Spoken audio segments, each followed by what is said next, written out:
Kohlberg's theory has been successfully applied to studies of adults in business settings. For example, researchers interviewed business managers about their response to the following hypothetical dilemma. Evelyn worked for an automobile steel casting company. She was part of a small group asked to investigate the cause of an operating problem that had developed in the wheel casting of a new luxury automobile and to make recommendation for its improvement. The problem did not directly create an unsafe condition, but it did lead to irritating sounds.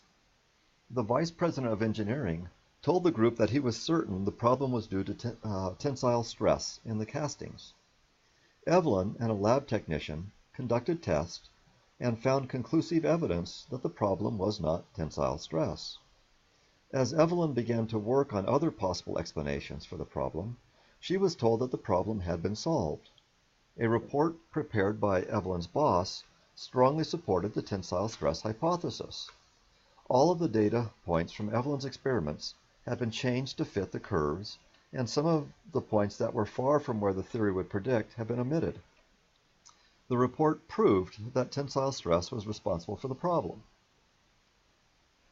A number of questions were presented to interviewees.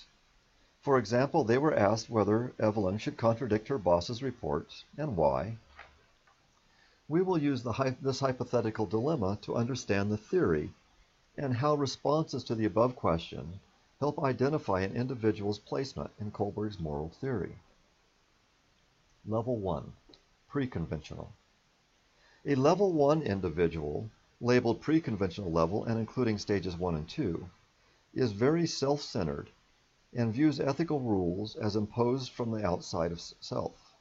Unfortunately, a small percentage of adults never advance beyond this stage, and managers must be ready for that possibility.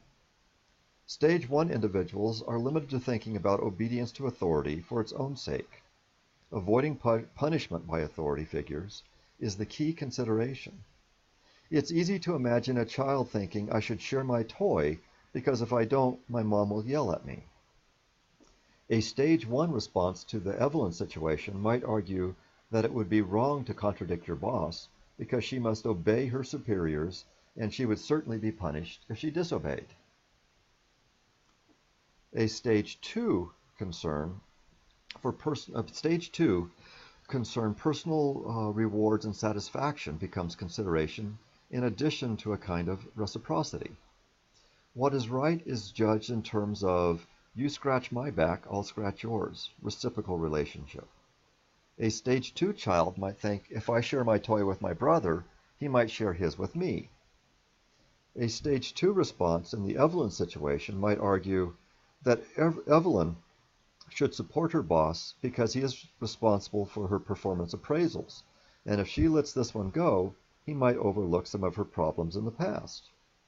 In addition, if her boss has been kind or helpful to her in the past, she may consider her obligation to repay the favor. In general, a Level 1 person can be expected to consider questions like, what's in it for me? At stage 1, the question might be, can I get away with it, or will I get caught and punished? At stage 2, the question might be, how will I benefit, or what will I get in return for this?